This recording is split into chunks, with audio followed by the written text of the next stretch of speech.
Assalamualaikum warahmatullahi wabarakatuh. Alhamdulillah, pada hari ini Jumat 4 November 2022 kita bersama segenap dan seluruh masyarakat dan juga khususnya Front Persaudaraan Islam Kabupaten Tamiang dan juga seluruh Aceh.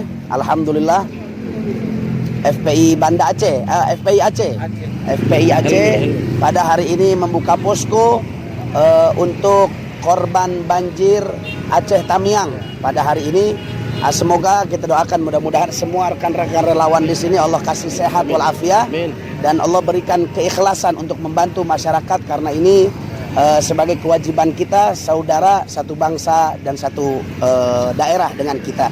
Mudah-mudahan Allah ganti berlipat-lipat ganda daripada pahalanya itu semua. Amin amin ya rabbal alamin. Yang mau bantu dari Hilmi. Nah, yang mau bantu masyarakat semuanya lewat Hilmi, Front Persaudaraan Islam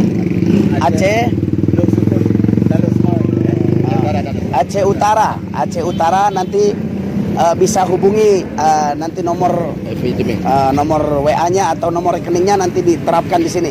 Ya khair. Mudah-mudahan semuanya Allah Subhanahu wa taala segera memberikan keadaan yang terbaik untuk masyarakat Aceh Tamiang ini. Amin amin ya rabbal alamin. Wassalamualaikum warahmatullahi wabarakatuh.